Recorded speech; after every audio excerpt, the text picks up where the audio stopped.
The scorched sky. The morning started quiet on Tom's farm. The air was cool, and the sun had just started rising over the hills. Birds were singing. The cows were moving slowly toward the fence. It looked like just another peaceful day. Tom, an old farmer with a gray beard and tired eyes, stood on his porch with a warm cup of coffee. He had been up since before dawn, like always. He liked the quiet, the stillness. After living alone for many years, he had grown used to the silence. But today, something felt wrong. There was a strange sound in the sky. It started like a low hum, barely noticeable. Then it grew louder, sharper, like metal tearing through air. Tom looked up, shielding his eyes from the morning sun. A flash of light shot across the sky. It moved too fast for any plane he knew. It was bright, glowing orange, with a trail of smoke behind it. The object was falling. Fast. It wasn't a shooting star. It was something else. Something big, and it was coming down near his cornfield. The sound hit next. A deep, thunder-like boom shook the ground under his boots. Birds flew away in a panic. The cows mooed and ran. The earth trembled for just a second, then went still again. Tom didn't waste time. He grabbed his jacket, pulled on his old boots, and headed toward the field. He walked fast, heart pounding in his chest.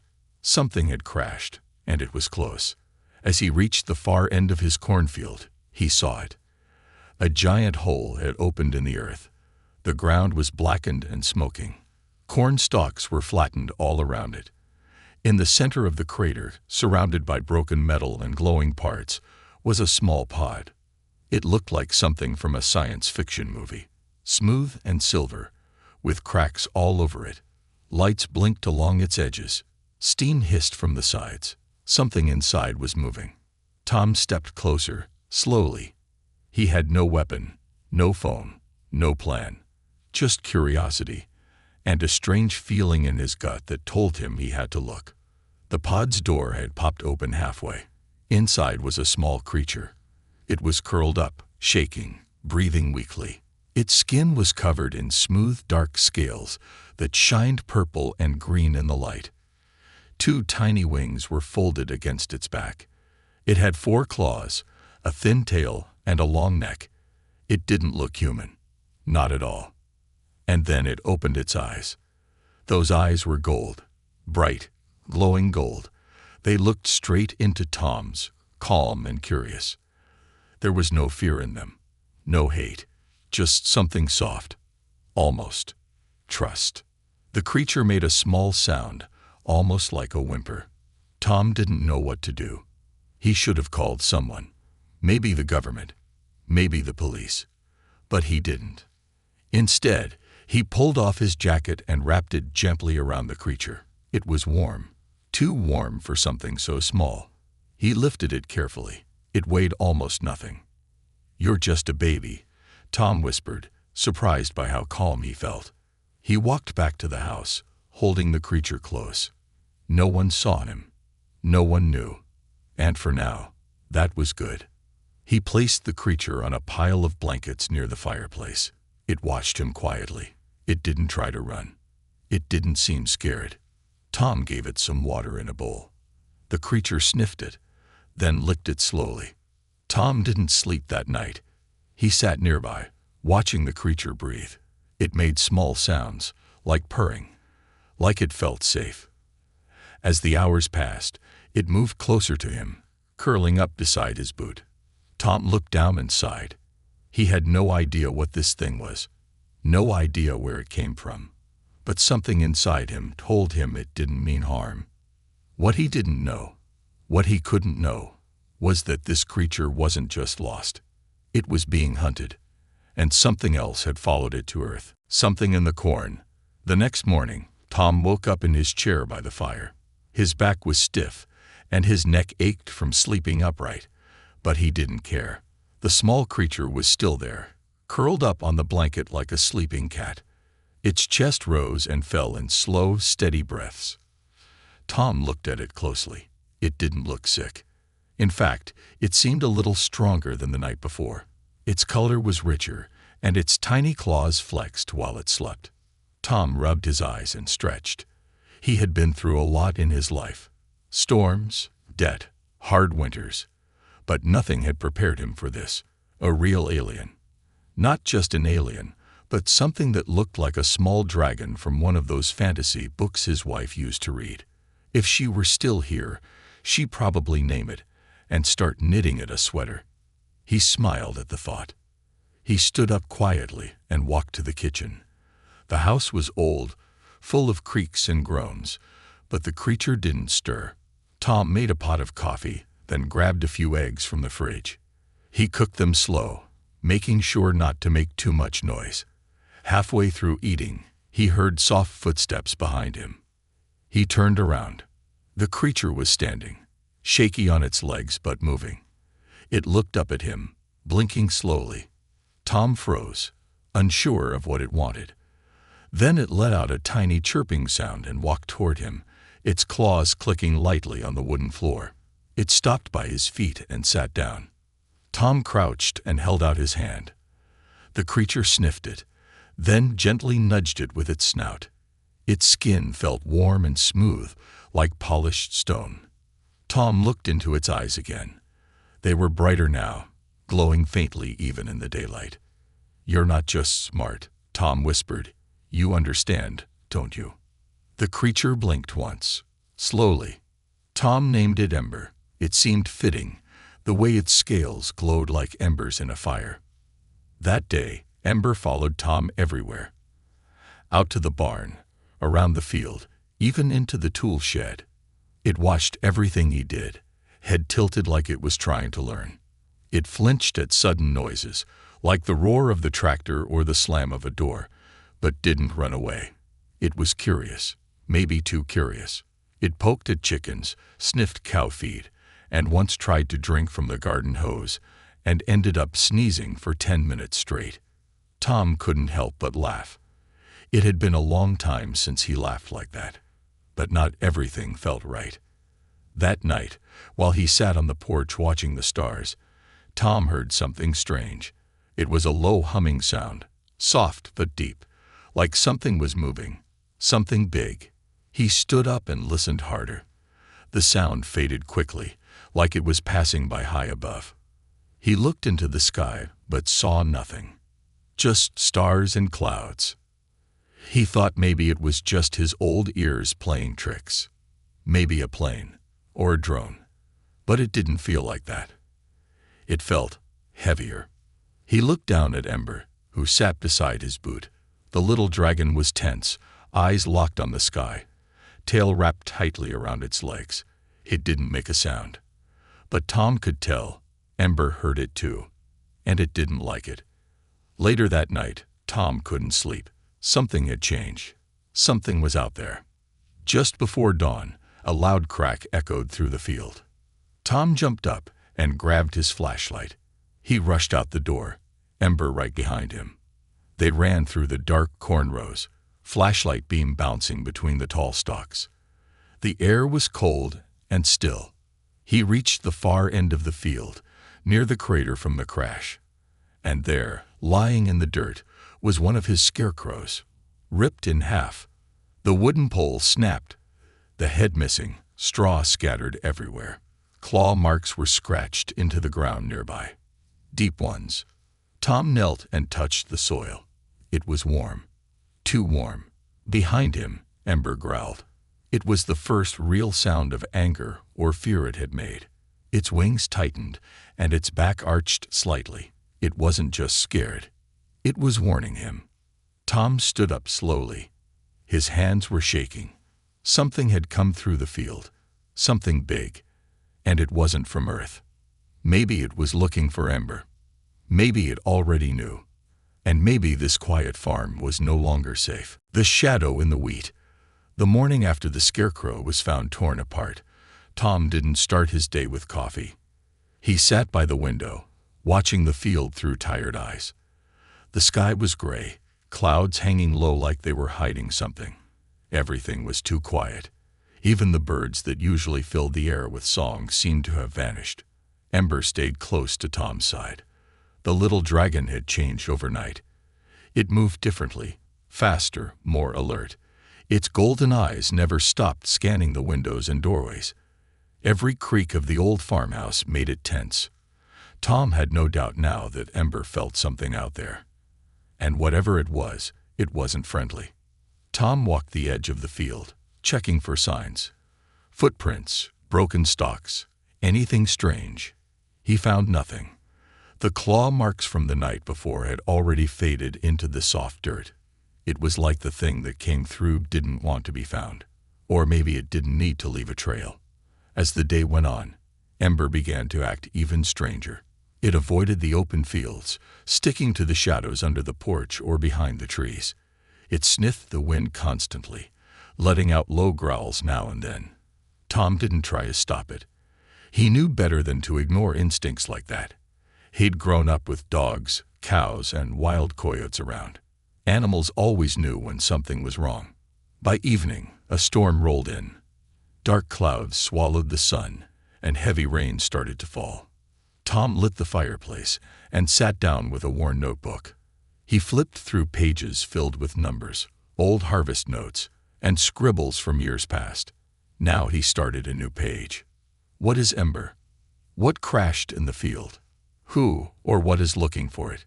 He stared at the questions, then closed the notebook. Maybe answers would come, maybe not, but part of him already knew this wasn't going to stay quiet forever. That night, Tom was woken by a sound he hadn't heard in years. A scream. Not human, not animal. High-pitched and sharp, but layered with something deeper, something ancient. It came from the wheat field behind the barn. Tom jumped from bed, heart pounding. He grabbed his flashlight and a shovel from the porch, the closest thing to a weapon he had. Ember was already at the door, growling low, wings half open. Its scales shimmered in the firelight, brighter than before. Tom nodded, and the two stepped out into the rain. The field was soaked, the wind bending the tall wheat stalks as they moved forward.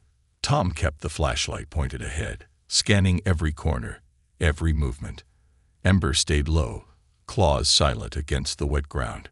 They found it near the far edge of the field. Another crater. Not as big as the first, but fresh. Steam rose from the broken earth. Something had landed, or been dropped. Tom stepped closer and froze. In the center of the crater was a machine. It was small, black, shaped like a smooth pyramid with blinking red lights on its side. It gave off a strange humming sound, like it was alive.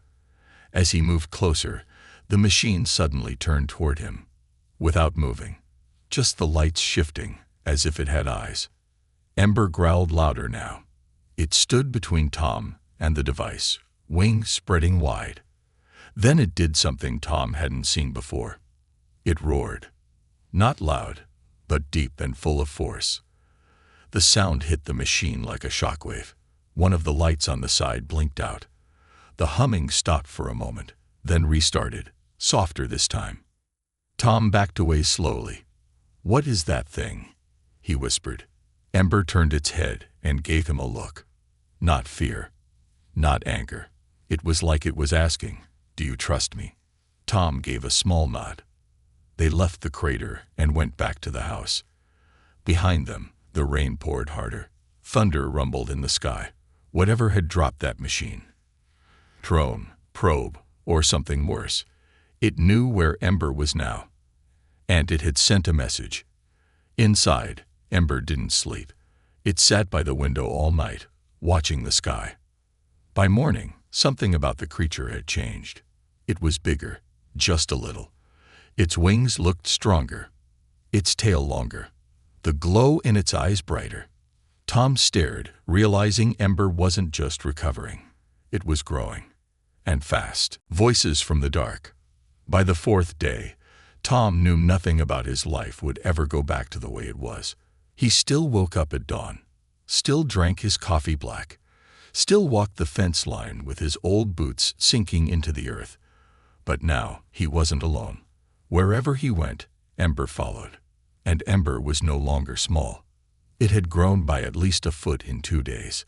Its legs were longer, stronger. The tips of its wings now brushed the ground when folded. A ridge of soft horns had started forming along its head, and its voice, those soft, chirping sounds, had deepened. There was still something childlike in its eyes, but now it moved with purpose, like it remembered who it was supposed to be. But Tom didn't ask questions. Not yet. He just kept doing what he did best: take care of things that couldn't care for themselves. For years, it had been stray cats, broken animals, and a lonely farm with more dust than food. Now it was something stranger, something more important. And in some quiet, hidden place in his heart, Tom found he didn't feel scared. He felt needed. But the world wasn't going to stay away forever. It started with the phone call. Tom hadn't heard that landline ring in over 3 years. It was covered in dust, half buried under papers, and almost forgotten. He stared at it as it rang. The sound was sharp. Wrong. He picked it up slowly. No voice came through. Just static.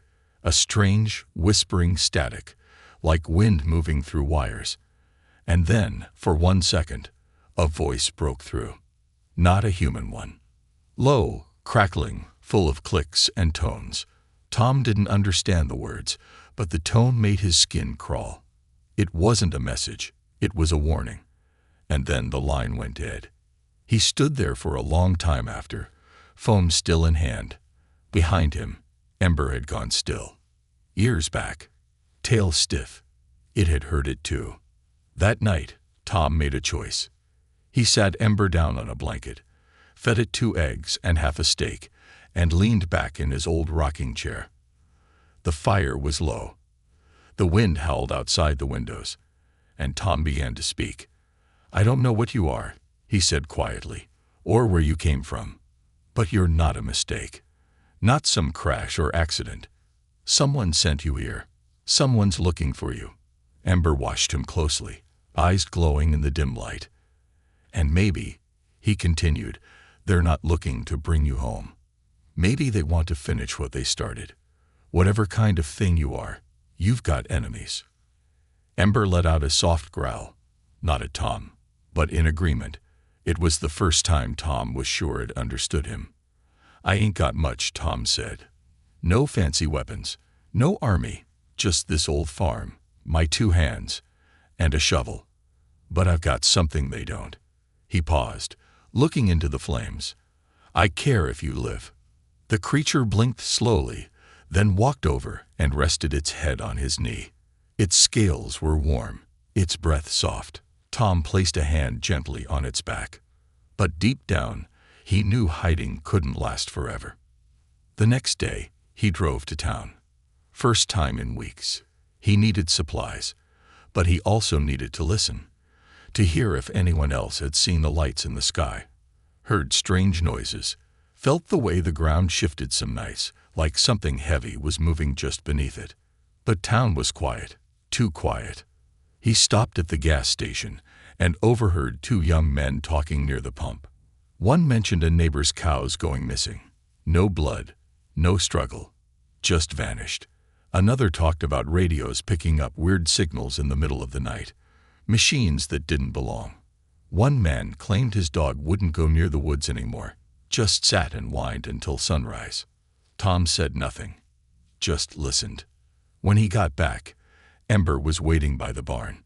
Its eyes were sharper now, more alert, and on its shoulder, a small patch of scales had started to glow blue, like energy building up inside. Tom knelt beside it. "You're changing," he whispered, "and I think the world's about to change with you." That night, Ember made a new sound. Not a growl, not a chirp, not even a roar. A call. It rose from its throat in a long, steady hum, a sound that vibrated through the wood of the house, through the trees, through the dirt, a sound that wasn't meant for Tom. It was meant for something else, something far away, something that might already be coming. The one who answered. The night after Ember made the call, the air around the farm changed. It wasn't something Tom could see, not with his eyes, but he could feel it. The wind moved different. The sky seemed heavier. The silence around the fields felt too perfect, like the world itself was holding its breath. Tom didn't sleep. He stayed in his chair by the fire, shotgun resting beside him. He hadn't fired it in years. It was more rust than steel now. Wouldn't stop anything serious, but it made him feel less useless. Ember lay curled on the floor, breathing slow, calm. It looked like it was resting, but Tom had a feeling the creature wasn't asleep. It was waiting, listening. Sometime just before dawn, the silence broke. A deep, humming sound rolled over the hills. Not thunder, not wind. Something stranger. Tom stepped outside and looked to the sky. Through the clouds, a light appeared, blue and soft, like moonlight through water. It moved in slow circles over the field, casting long shadows across the corn and wheat. Ember stepped outside beside him, scales glowing faintly in rhythm with the sky. Then the light stopped. A soft vibration spread through the earth, like something massive had landed without making a sound. No crater this time, no explosion, just stillness, and then movement, gentle and slow, coming from the far side of the trees. Tom gripped the shotgun tighter. "Don't shoot," the voice said. Tom spun around. The voice hadn't come from the trees. It had come from the field, but it wasn't human. Standing between the corn rows was a figure, not tall, not wide, almost hidden in the fog. Humanoid, yes, but not fully. Its skin shimmered like embers, though more silver than green. No mouth, no nose, only eyes, bright, white, and flickering like stars. It didn't walk. It drifted, silent, smooth. Tom raised the shotgun anyway. "You speak English?" he asked. The figure tilted its head slightly. "No," the voice replied, "but I speak through your air. Your mind shapes the words." Tom didn't understand, but he didn't lower the weapon either. Ember stepped forward. The figure turned its eyes to the young dragon and gave a slow nod. "You made the call," it said, "and I came." Tom finally found his voice. "You know it? You know what it is." The figure took a few steps forward, still keeping a careful distance. "It is not a thing. It is one of us. A child of the first flame, sent away in secret, hidden from the war." Tom blinked. "War?" "Yes," the voice said. "Your world is not the only one. There are others, older, colder, full of fire and metal, and some of them fear what Ember will become." Tom looked at Ember. It sat still now, watching the figure, tail curled, wings folded, not afraid, not aggressive, just alert. "Why was it sent here?" Tom asked. The figure paused, as if choosing its next words carefully. "Because your world is quiet. Your kind are still early, still learning. No one watches your skies closely. No one expected the child to survive, let alone grow." "But it did," Tom said quietly. "Yes," the figure replied. "Because you cared. Because you chose kindness over fear." Tom felt a strange mix of pride and dread settle in his chest. "So now what? Are you here to take it back?" The figure hesitated. "That was the plan. But it may already be too late." "Too late for what?" The wind picked up, rustling the trees around them. "They know," the figure said. "The ones who hunt your kind. They followed the signal. They heard the call. And now they come not just for the child, but for your world." Tom didn't speak. He just looked at Ember, who was now staring up at the sky, eyes wide. "Can we stop them?" Tom finally asked. The figure's glowing eyes dimmed slightly. "Not without Ember. Not without what it is becoming." "Then teach it," Tom said. "Help it." The figure looked surprised, or maybe just thoughtful. "You would let it stay." "I raised it," Tom said. "Fed it, protected it, watched it grow. It's not a monster. It's not a threat. It's a child. And if it has to fight, I want it to know someone on this planet stood beside it." The figure looked at him for a long time. Then it knelt before Ember and placed a hand gently on the creature's head. A glow spread from its fingers. Ember closed its eyes, and something inside it sparked, bright and blinding. The wind rushed outward, and the sky above flickered with flashes of blue and gold. When the light faded, Ember stood taller, stronger, awake. The figure turned to Tom one last time. "We may have one chance," it said, "but only if we stand together." Then it vanished, dissolving into light and wind. Tom turned to Ember. "You ready, kid?" he asked. Ember growled softly, then nodded. Fire among the stars. The sky broke open 3 nights later. Tom had been watching the horizon like a man waiting for a storm he couldn't outrun. He didn't sleep much anymore. Not since the visitor came and vanished like smoke in the wind. Something inside Tom had changed after that. It wasn't just fear. It was a sense of responsibility. A deep, heavy feeling that he'd been placed into something bigger than himself, bigger than his farm, bigger than the world he'd grown up in. Ember had changed too. It no longer curled up beside the fire like a pet. It stood guard now, alert and powerful. Its wings were stronger, its voice deeper. When it moved, the very air around it shifted, crackling with energy. It no longer made small chirps or playful growls. It had grown quiet, watchful, focused. And then, just after midnight, the wind stopped.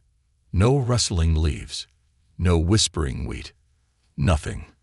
Tom stepped outside, shotgun still resting in his hands, even though he knew it was useless now. The stars above blinked gently, and for a moment, everything was still.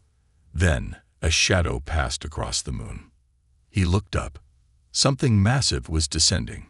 Silent, black, and smooth as glass. It didn't make a sound, but Tom could feel it in his bones. It was shaped like a blade, long, curved, sharp on all sides. It moved like it was slicing through the sky itself. As it lowered, pieces broke off from it. Small pods, round and fast, falling like seeds into the ground. Each one hit the earth without a sound. No explosions, no smoke, just soft impacts that made the soil pulse. Ember stepped out from the barn, wings half open, eyes glowing like hot metal. "They're here," Tom said. The creature didn't respond with words. It didn't need to. Tom could feel the fire rising inside it. Something ancient. Something meant for war. Then the first shape came out of the field. It didn't walk. It floated, black and silver, arms too long, head too small, like a twisted shadow of something that had forgotten how to be alive. Its body flickered with red lights, and where its face should have been was only a screen, pulsing with symbols Tom couldn't read. More followed. They didn't speak, didn't threaten. They just came forward, slow and steady. Ember let out a deep, vibrating growl. Tom felt it in his chest, like thunder building inside the earth.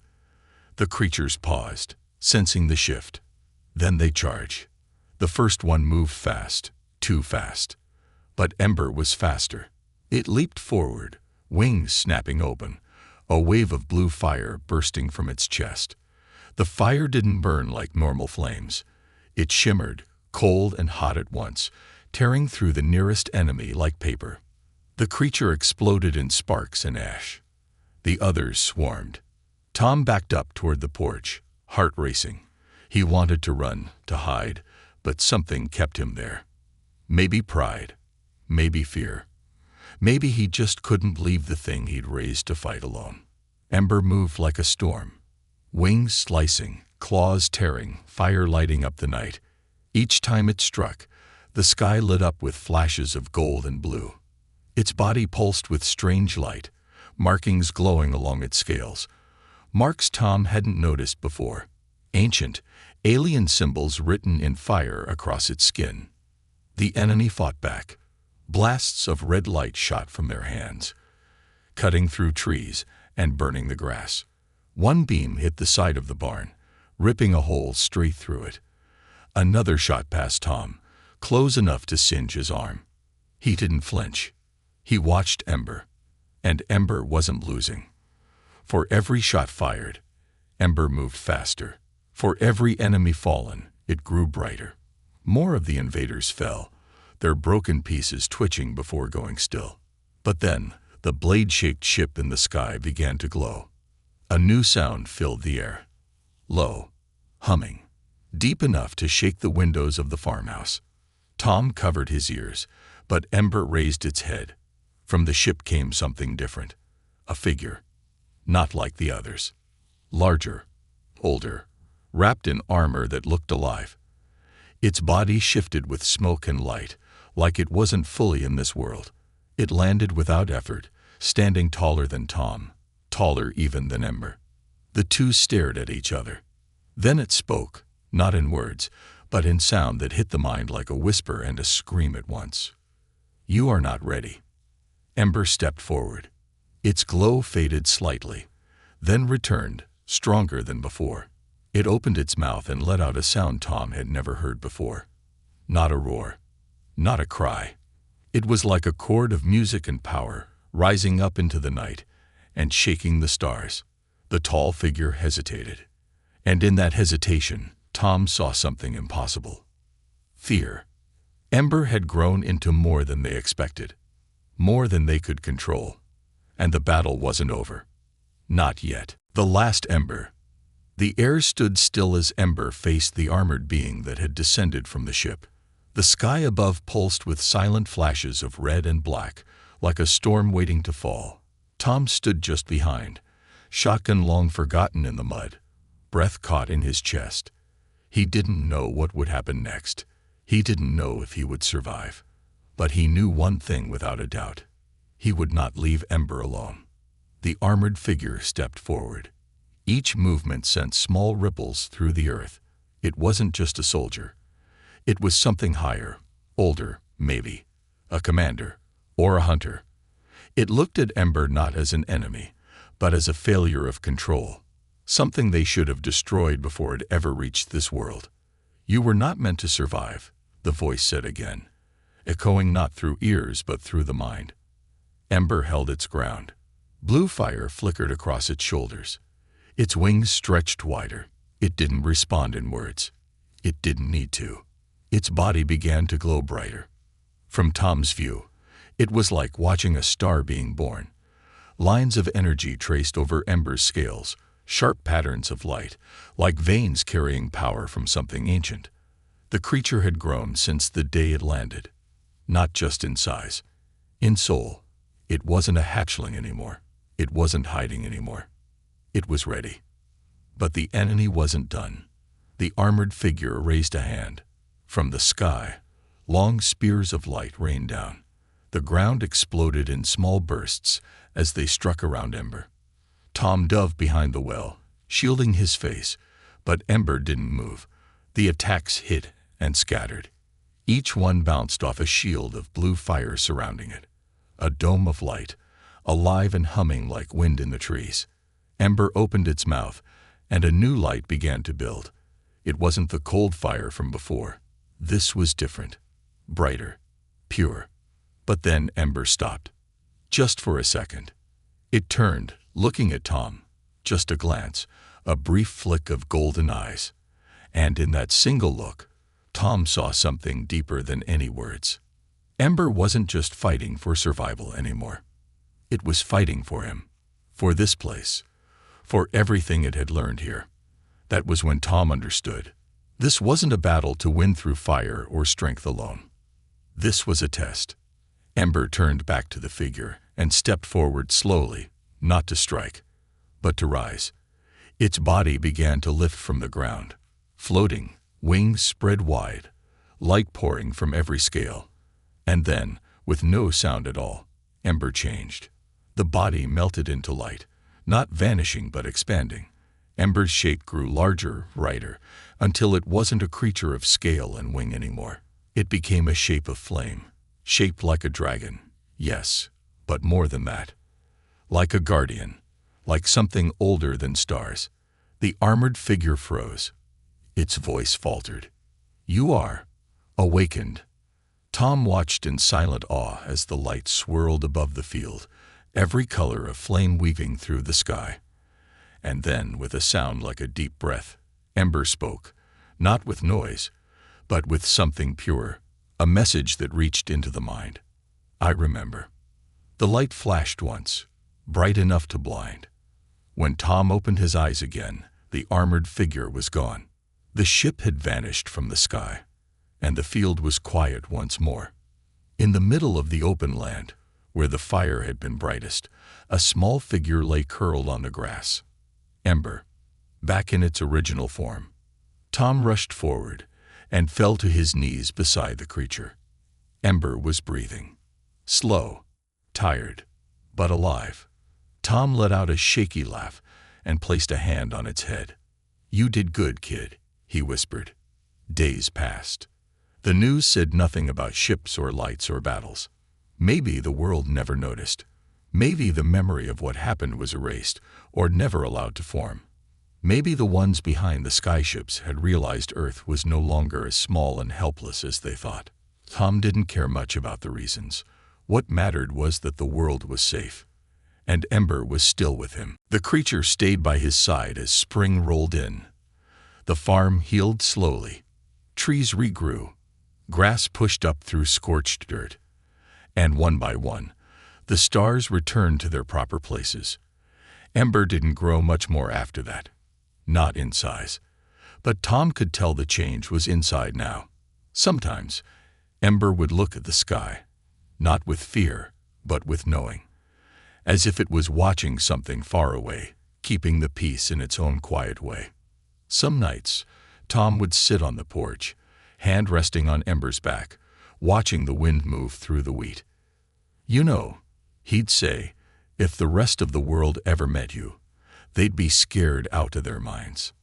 Ember would let out a soft, warm sound, half growl, half laugh. Tom would smile and take a sip of his coffee. And they would sit there, man and dragon, guardian and farmer, side by side in the middle of Kansas, where once a child of the stars fell and was loved back into power, and where the fire never went out.